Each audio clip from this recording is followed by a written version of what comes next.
नमस्कार, मैं हूं खुशबू पांडे। स्वागत है आपका हमारे खास कार्यक्रम जनता सरकार में। इसमें बात करेंगे सत्ता के सिंहासन से लेकर जनता के सरोकार तक। साथ ही हम आपको बताएंगे प्रदेश सरकार की हर उस योजना के बारे में जिनका सीधा संबंध हरियाणा के जनता से है।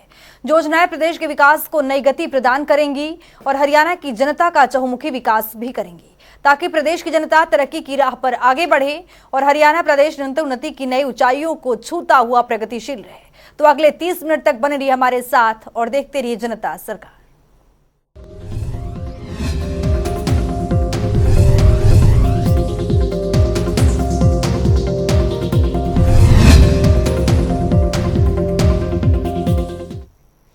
विकास की दिशा में तेजी से कदम बढ़ा रहे हरियाणा के मुख्यमंत्री मनोहर लाल के मार्गदर्शन में नागरिक प्रदेश में चल रही सभी महत्वपूर्ण योजनाओं का लाभ उठा रहे हैं। इसी कड़ी में शुक्रवार को remodelling of Gurugram water supply के डिजाइनिंग की अनुमति को लेकर मुख्यमंत्री ने सिंचाई एवं जल संसाधन विभाग के अधिकारियों के साथ बैठक की।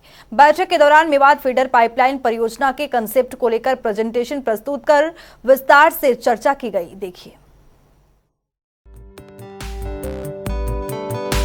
हरियाणा प्रदेश में नागरिकों की खुशहाली मुख्यमंत्री मनोहर लाल की पहली प्राथमिकता है, जिसके लिए मुख्यमंत्री मनोहर लाल कई महत्वपूर्ण कदम उठा रहे हैं। जहां नागरिकों की भलाई के लिए सीएम मनोहर लाल ने कई योजनाओं पर काम कर रहे हैं, ताकि प्रदेश के नागरिक योजनाओं का लाभ उठा सके। इसी कड़ी में शुक्रवार को मुख्यमंत्री मनोहर लाल ने remodelling of Gurugram water supply के डिजाइन की अनुमति को लेकर सिंचाई एवं जल संसाधन विभाग के अधिकारियों के साथ बैठक की अध्यक्षता की। इस दौरान मुख्यमंत्री मनोहर लाल ने बताया कि गुरुग्राम वाटर सप्लाई एक महत्वपूर्ण परियोजना है, जिससे गुरुग्राम और मानेसर की 2050 तक की आबादी को निर्बाध रूप से बेहतर पेयजल सप्लाई उपलब्ध होगी। इसके साथ ही मेवात फीडर पाइपलाइन परियोजना भी तैयार की गई है। इन परियोजनाओं पर 2267 करोड़ की लागत आएगी। बैठक में मुख्यमंत्री मनोहर लाल ने बताया कि लगभग 1517 करोड़ रुपए की गुरुग्राम वाटर सप्लाई परियोजना गुरुग्राम, मानेसर और बहादुरगढ़ की वर्ष 2050 की आबादी को फोकस रखकर तैयार की गई है। उस समय इन शहरों को लगभग 1504 क्यूसेक पानी की आवश्यकता होगी। गुरुग्राम वाटर सप्लाई परियोजना काकरोई से आरंभ होगी और बसई में संपन्न होगी। लगभग 69 किलोमीटर लंबी वाटर सप्लाई को पूर्ण रूप से कवर करके ले जाया जाएगा, जिसमें माइल्ड स्टील पाइप का उपयोग किया जाएगा। इस परियोजना को मई 2026 में पूरा कर लिया जाएगा। इसके साथ ही मुख्यमंत्री मनोहर लाल ने बताया कि मेवात फीडर पाइपलाइन परियोजना पर लगभग 750 करोड़ रुपए की लागत आएगी। इस परियोजना को भी मेवात की आबादी वर्ष 2050 को मद्देनजर रखकर बनाया गया है। इसके माध्यम से लगभग 390 क्यूसेक पानी की आवश्यकता होगी और 150 से अधिक गाँवों को पर्याप्त मात्रा में स्वच्छ पेयजल सुलभ होगा। उन्होंने बताया कि इस परियोजना पर भी जल्द ही कार्य शुरू किया जाएगा और मार्च 2027 तक पूरा कर लिया जाएगा। मुख्यमंत्री मनोहर लाल ने कहा कि मेवात फीडर पाइपलाइन परियोजना तैयार कर विभाग की ओर से फरवरी 2023 में स्वीकृति दी गई है। लगभग 50 किलोमीटर लंबाई की ये परियोजना झज्जर जिला के बादली से आरंभ होगी और मेवात के गाँव में खोर बसई में संपन्न होगी। उन्होंने बताया कि इस परियोजना पर पावर हाउस का भी निर्माण किया जाएगा। इसके साथ ही बैठक में मुख्यमंत्री ने बताया कि इन परियोजनाओं के शुरू होने से गुरुग्राम, मानेसर और मेवात के लोगों के लिए स्वर्णिम युग की शुरुआत होगी। इन परियोजना के बन जाने से इस क्षेत्र के लोगों को निर्बाध पेयजल सप्लाई सुलभ हो जाएगी। उन्होंने कहा कि पानी के शोधन के लिए भी योजनाएं तैयार की गई हैं, ताकि शोधित पानी का उपयोग उद्योग एवं किसान को भी सिंचाई के लिए पर्याप्त मात्रा में मिल सकेगा। मुख्यमंत्री ने कहा कि मेवात के कुछ क्षेत्रों में भूमिगत जल खरा होने के कारण लोगों को नहर आधारित स्वच्छ जल मुहैया करवाने के लिए योजना तैयार की गई है। वहीं बैठक में मुख्यमंत्री के मुख्य प्रधान सचिव डीएस ढेसी, मुख्यमंत्री सलाहकार सिंचाई देवेंद्र सिंह, जल संसाधन प्राधिकरण की अध्यक्ष केशनी आनंद अरोड़ा सहित सिंचाई विभाग के वरिष्ठ अधिकारी मौजूद रहे। जनता टीवी के लिए गुरुग्राम से आकाश खुराना की रिपोर्ट। हरियाणा की वर्तमान सरकार ने शिक्षा के क्षेत्र में अभूतपूर्व बदलाव करने की पूरी तैयारी कर ली है। दरअसल हरियाणा विद्यालय शिक्षा बोर्ड की उक्त पहल के अलावा विभिन्न उपलब्धियों एवं गतिविधियों को लेकर बोर्ड के चेयरमैन डॉक्टर वीपी यादव ने मुख्यमंत्री मनोहर लाल से मुलाकात की। मुलाकात के दौरान हरियाणा स्कूल शिक्षा में अभूतपूर्व बदलाव की तैयारी पर पुरजोर तरीके से मंथन हुआ। देखिए। पारदर्शिता के साथ काम कर रहे मुख्यमंत्री मनोहर लाल ने पिछले 8.5 सालों में प्रदेश की दशा और दिशा बदलने का काम किया है। शिक्षा के क्षेत्र में मुख्यमंत्री मनोहर लाल ने अभूतपूर्व कार्य किए। इतना ही नहीं, मुख्यमंत्री ने प्रदेश में संस्कृति मॉडल स्कूल बढ़ाने का काम तो किया ही है, साथ ही ऑनलाइन शिक्षा प्राप्त करने के लिए बच्चों को टैबलेट भी वितरित किए, जिससे बच्चे नई टेक्नोलॉजी से जुड़ सके। इसी कड़ी में हरियाणा विद्यालय शिक्षा बोर्ड की उक्त पहल के अलावा विभिन्न उपलब्धियां एवं गतिविधियों को लेकर बोर्ड के चेयरमैन डॉक्टर वीपी यादव ने मुख्यमंत्री मनोहर लाल से मुलाकात की। मुलाकात के दौरान हरियाणा स्कूल शिक्षा में अभूतपूर्व बदलाव की तैयारियों पर मंथन हुआ। दरअसल हरियाणा विद्यालय शिक्षा बोर्ड भिवानी ने शिक्षा के बेहतरी के लिए कमर कस ली है। बोर्ड ने शिक्षा में गुणवत्ता बढ़ाने के लिए इंटरनेशनल बैकलोरिएट से एक मेमोरेंडम ऑफ अंडरस्टैंडिंग यानी MOU पर हस्ताक्षर किए, जो इंटरनेशनल बैकलोरिएट IB नामक संस्था इंटरनेशनल एजुकेशन में एक ग्लोबल लीडर है, जो कई देशों में स्कूली शिक्षा को लेकर विद्यार्थियों को पढ़ाई के साथ साथ जिज्ञासु, आत्मविश्वासी बनाने के लिए भी कौशल विकसित करने में मदद करता है। मुख्यमंत्री मनोहर लाल को बोर्ड अध्यक्ष ने विस्तार से जानकारी देते हुए बताया, हरियाणा विद्यालय शिक्षा बोर्ड एवं इंटरनेशनल बैकलोरिएट के मध्य हुए मेमोरेंडम ऑफ अंडरस्टैंडिंग से शिक्षा के क्षेत्र में काफी बदलाव होगा। इस MOU के तहत राजकीय और अराजकीय विद्यालयों में से कुछ अध्यापकों को मास्टर ट्रेनर के तौर पर चयनित करें, उन्हें प्रशिक्षण दिया जाएगा। MOU से अध्यापकों के अध्यापन स्तर में सुधार के साथ साथ विद्यार्थियों को भी उत्तम गुणवत्ता शिक्षा दी जा सकेगी। तो चलिए अब ग्राफिक्स के जरिए समझते हैं। मुख्यमंत्री से बोर्ड चेयरमैन ने मुलाकात की। स्कूली शिक्षा में अभूतपूर्व परिवर्तन की तैयारी। शिक्षा बोर्ड और इंटरनेशनल बैकलोरिएट के बीच हुआ MOU। बोर्ड के प्रमाण पत्रों पर होंगे स्विट्जरलैंड बोर्ड के भी हस्ताक्षर। पहले 20 स्कूलों में पायलट योजना करेंगे लागू। इंटरनेशनल बैकलोरिएट की ओर से अर्ली ईयर प्रोग्राम होगा आयोजित। Primary year program, middle year program भी होगा संचालित। इंटरनेशनल बैकलोरिएट डिप्लोमा प्रोग्राम संचालन में है शामिल। कुल 4 प्रोग्राम किए जाएंगे संचालित। प्रोग्राम्स को प्रथम चरण में 20 विद्यालयों में पायलट तौर पर चलाया जाएगा। सफलता के बाद पूरे प्रदेश में लागू किया जाएगा। इंटरनेशनल बैकलोरिएट के साथ हुए समझौते के बाद अब हरियाणा विद्यालय शिक्षा बोर्ड के प्रमाण पत्रों पर स्विट्जरलैंड बोर्ड के भी हस्ताक्षर होंगे। आगे जानकारी देते हुए उन्होंने बताया कि पहले हरियाणा प्रदेश के विद्यार्थियों को उच्च शिक्षा ग्रहण करने के लिए अंतर्राष्ट्रीय स्तर पर काफी परेशानी का सामना करना पड़ता था, लेकिन अब प्रदेश के छात्र छात्राओं को अंतर्राष्ट्रीय स्कूलों और कॉलेजों में आसानी से प्रवेश मिल सकेगा, क्योंकि इंटरनेशनल बैकलोरिएट को लगभग सभी राष्ट्रीय और अंतर्राष्ट्रीय तकनीकी शिक्षा परिषदों और अन्य संगठनों की ओर से मान्यता प्राप्त है। मुख्यमंत्री मनोहर लाल को डॉक्टर यादव ने बताया कि हरियाणा विद्यालय शिक्षा बोर्ड ने शिक्षा में गुणवत्ता सुधार करने के लिए sample paper, curriculum document, lesson plan, marking scheme board की वेबसाइट पर अपलोड कर दी गई है, जिससे विद्यालयों को बेहतरीन मार्गदर्शन मिलेगा और शैक्षणिक गुणवत्ता में सुधार आएगा और बेहतरीन परिणाम देने में विद्यालय सक्षम होंगे। साथ ही उन्होंने बताया कि इस बार हरियाणा विद्यालय शिक्षा बोर्ड द्वारा सभी परीक्षाओं के परिणाम एक रिकॉर्ड समय में दिए जा रहे हैं। विद्यार्थियों के भविष्य को देखते हुए वर्ष 2004 से मर्सी चांस दिया गया है। ऐसा पहली बार हुआ कि मार्च 2023 की परीक्षाओं से वंचित रहे खिलाड़ियों एवं मेडिकल कारणों से परीक्षा न देने वाले परीक्षार्थियों के लिए अप्रैल 2023 में एक विशेष परीक्षा का आयोजन करवाया गया है। ये कार्य करने वाला हरियाणा विद्यालय शिक्षा बोर्ड देश का पहला बोर्ड है।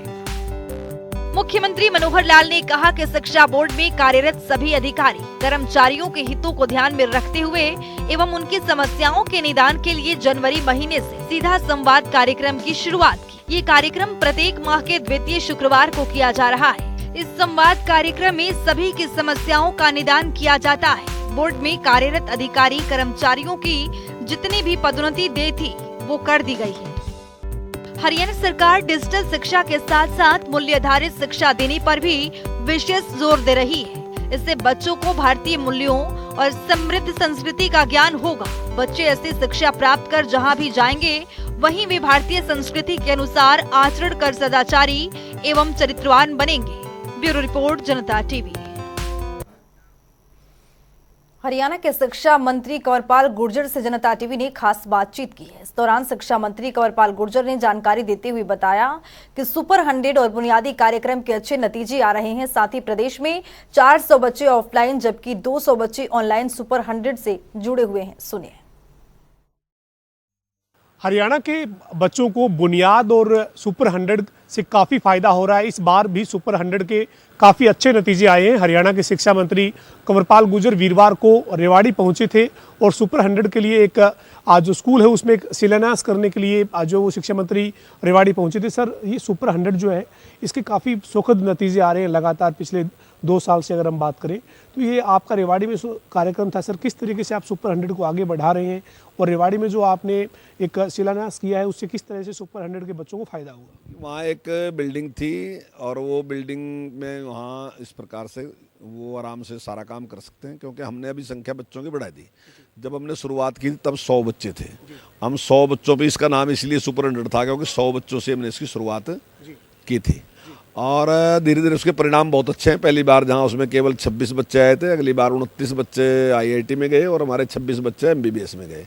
उसके बाद 41 बच्चे गए और अब की बार जो मेंस है हमारा तो वो 138 बच्चों ने क्लियर किया। अब एडवांस है उसका टेस्ट, तो JEE का मैं समझता हूँ कि काफ़ी अच्छी संख्या। मुझे उम्मीद है कि 100 बच्चे मुझे लगता है कि शायद अब की बार हमारे JEE का टेस्ट क्लियर करेंगे और IIT में जाएंगे। इसी प्रकार से MBBS के में भी हमें अच्छे परिणामों की उम्मीद है और इसलिए अब हमने उसका दायरा बढ़ा दिया। अब 400 बच्चे जो हैं हमारे ऑफलाइन सीधा सीधा वहाँ पे पढ़ाई कर रहे हैं और 200 बच्चों को हम ऑनलाइन उनकी पढ़ाई करा रहे हैं और इन सारे परिणामों से काफ़ी उत्साहित हैं हम। और हमने उसको बुनियाद कार्यक्रम के तहत शुरू किया जिसमें 4500 बच्चे 9th क्लास के और 4500 बच्चे 10th क्लास के।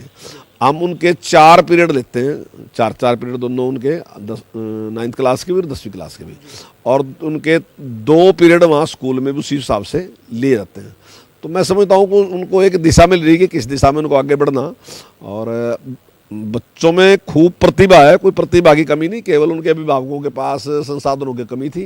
तो माननीय मुख्यमंत्री जी ने कहा कि उनके पास संसाधनों की कमी है, तो संसाधन हमारे पास हैं, हम भी उनके अभिभावक हैं और ये काम जो है अगर योग्य व्यक्ति को योग्य स्थान पर पहुंचाते हैं तो निश्चित तौर से इसको देश को इससे बहुत बड़ा लाभ होगा और उसके लिए हम प्रयासरत हैं। तो सर, हमारा जो ये सुपर 100 का जो कार्यक्रम है, इस सुपर 100 के कार्यक्रम से आप ये मानते हैं कि जो गरीब बच्चे हैं खासतौर पर उन बच्चों को बड़ा फायदा हो रहा है, चूँकि बड़े महंगे इंस्टीट्यूट में वो अपने बच्चों की एग्जाम की तैयारी नहीं करवा पा रहे थे, तो ऐसे में ये सुपर 100 शुरू किया और अब गरीब बच्चों को इससे ज़्यादा फायदा हो रहा है? निश्चित तौर से मैं समझता हूँ जो प्रतिभावान बच्चे हैं उनको एक अच्छा अवसर मिल रहा। इससे जहाँ पारिवारिक रूप से परिवार को फायदा, बच्चे को फायदा है, वही देश को बहुत बड़ा फायदा है। नहीं तो इतने योग्य व्यक्ति जो हैं, इतने योग्य जो बच्चे हैं वो अगर पीछे रह जाते तो देश को भी उससे बहुत बड़ा नुकसान था। इसके साथ ही सर, जो हरियाणा के सरकारी स्कूल हैं सर, उनकी आप ये मानते हैं कि पिछले कुछ सालों में अब क्वालिटी एजुकेशन पर फोकस किया गया है, उसके नतीजे आ रहे हैं? क्वालिटी एजुकेशन आज जो है वो इस बार के 10वीं और 12वीं के रिजल्ट के रूप में अगर हम देखें तो उसके नतीजे आने लगे हैं?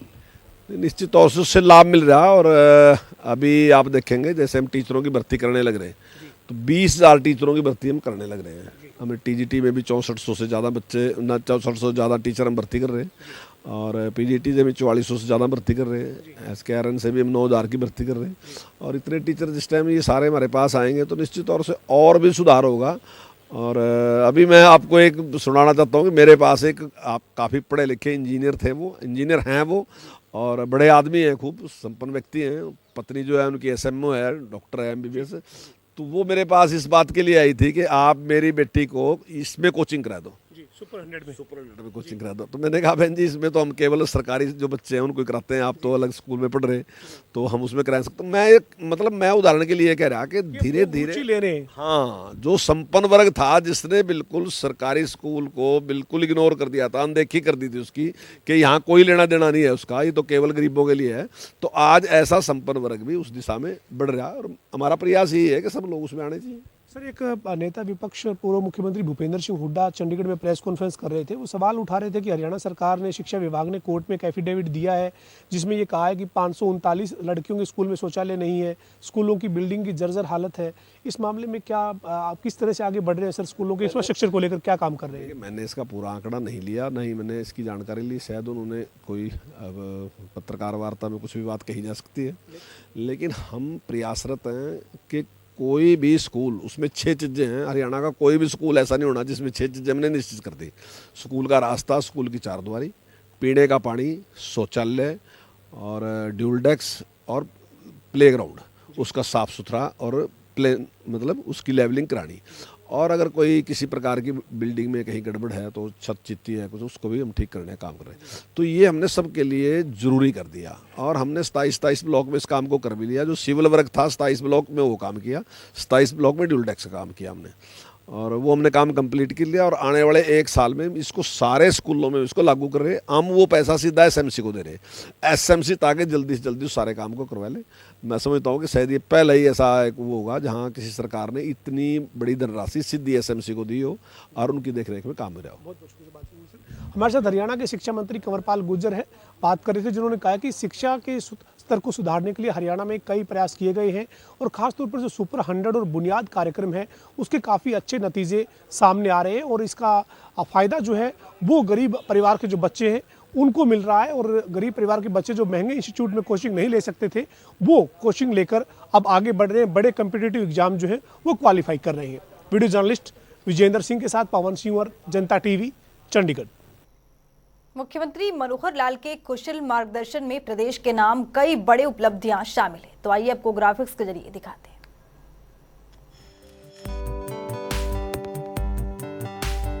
मनोहर सरकार में प्रदेश का उत्थान हो रहा है, तो वहीं डॉक्टर अंबेडकर इंटरनेशनल सेंटर नई दिल्ली में आयोजित पुरस्कार समारोह का आयोजन किया गया, जिसमें महिला एवं बाल विकास विभाग ने हासिल किया है गोल्ड स्कॉच अवार्ड। तो आपको बता दें कि मुख्यमंत्री दूध उपहार योजना के लिए दिया गया गोल्ड स्कॉच अवार्ड। तो पुरस्कार का चयन कार्यों के मूल्यांकन के आधार पर किया गया। 5 अगस्त 2020 को मुख्यमंत्री दूध उपहार योजना की शुरुआत की गई थी।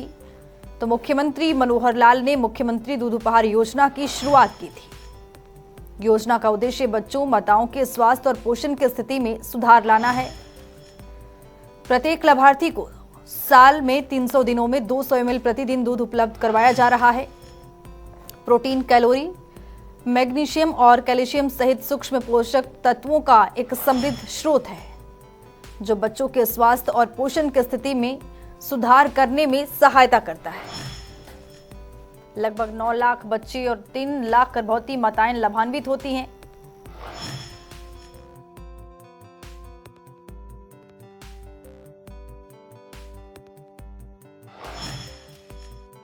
इस योजना से लाभार्थियों की संख्या में भी वृद्धि हुई है।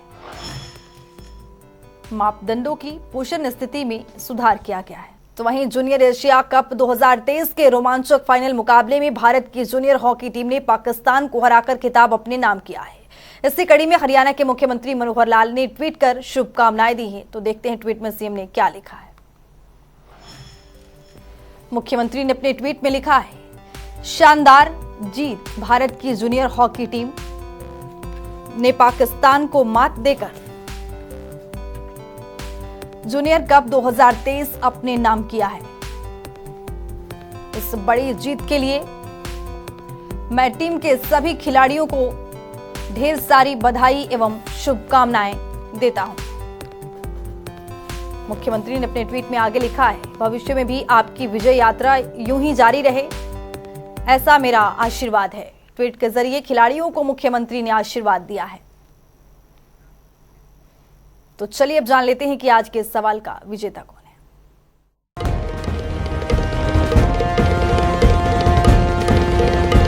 तो बात अब आज के विजेता की। जैसा कि आप जानते हैं, हर रोज एक नया सवाल पूछते हैं, सही जवाब देने वाले के नाम और तस्वीर अपने टेलीविजन स्क्रीन पर दिखाते हैं, साथ ही उसको उपहार भी देते हैं। तो चलिए अब जान लेते हैं कि कल का हमारा सवाल क्या था और कौन है इसका विजेता। कल का हमारा सवाल था, मुख्यमंत्री विवाह शगुन योजना के तहत हरियाणा सरकार बेटी के कन्यादान के लिए कितनी राशि देती है। इसका सही जवाब है बी, 71,000 रुपए। ढेरों जवाब आए, लेकिन आज के हमारे विजेता हैं गुरुग्राम से राजीव अग्रवाल। राजीव, आपको बहुत बहुत बधाई। तो फिर पूछेंगे आज का सवाल। देखते रहिए जनता टीवी।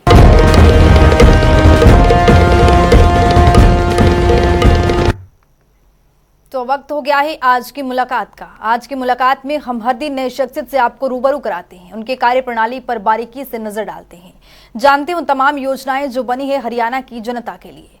तो ऐसे ही शख्सियत जनता टीवी ने खास बातचीत की है। इनका नाम है डॉक्टर अब्दुल रजाक, जो कि पलवल के जिला उद्यान अधिकारी के पद पर काबिज हैं। सुनिए।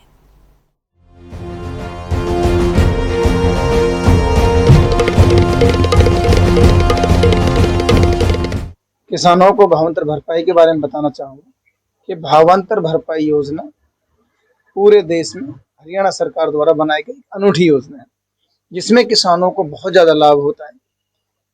बागवानी विभाग द्वारा जो इस भावांतर भरपाई में फसलें कवर्ड की गई हैं, वो 21 फसलें कवर्ड की गई हैं। 21 फसलों में 14 सब्जियों की फसलें हैं, 5 फलदार फसलें हैं, 2 मसाले वाली फसलें हैं। फलदार फसलों में अमरूद, बेर, किन्नू, लीची और आम है, और जो मसाले वाली फसलें हैं उसमें हल्दी और लहसुन की फसलें हैं। इसमें किसान को पहले मेरी फसल मेरा ब्यौरा पे अपना रजिस्ट्रेशन कराना होता है, उसके पास भावांतर भरपाई का पे रजिस्ट्रेशन कराना होता है। जो फसल का एक भाव गवर्नमेंट के द्वारा इसमें तय किए हुए हैं कि इतना क्विंटल फसल इतने रेट से भावांतर भरपाई के द्वारा कवर्ड की जाएगी। यदि उस रेट से किसान की फसल कम बिकती है तो हरियाणा में जो रजिस्टर्ड अनाज सब्जी मंडी है, जैसे कि हमारे यहाँ पलवल की अनाज सब्जी मंडी लगती है, तो पलवल की सब्जी मंडी में किसान यदि अपनी सब्जी को, फ्रूट को या मसाले वाली फसलों को लेके आता है, उसमें उसको मेरी फसल मेरा ब्यौरा के उपरांत जो वहाँ पे मेरी वो एक पर्ची कटवानी होती है गेट पास। उसके बाद आड़ती के द्वारा आड़ती से वो फार्म जे प्राप्त करना होता है। फार्म जे प्राप्त करने के बाद यदि रेट में वो अंतर है तो उसको किसान मार्केट कमेटी के जो ऑफिस है उसमें जमा करेगा।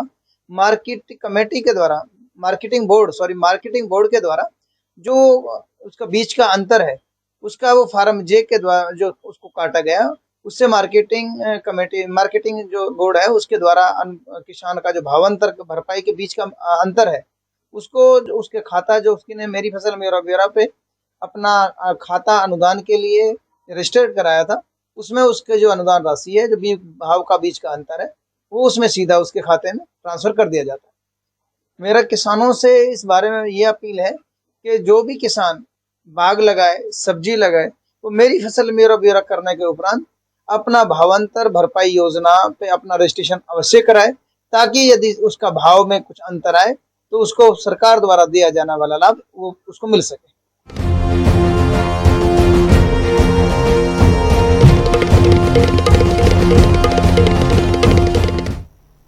तो वक्त हो गया है आज के सवाल का। तो चलिए अब जान लेते हैं कि आज के सवाल में क्या कुछ है।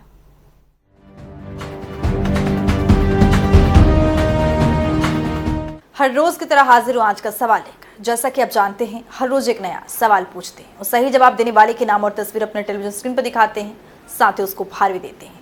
तो चलिए नजर डालते हैं आज के सवाल पर।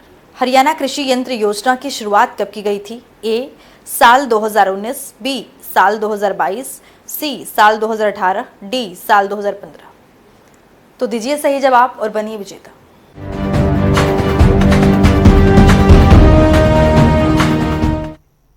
तो हमारे खास कार्यक्रम जनता सरकार में आज के लिए इतना ही। नमस्कार।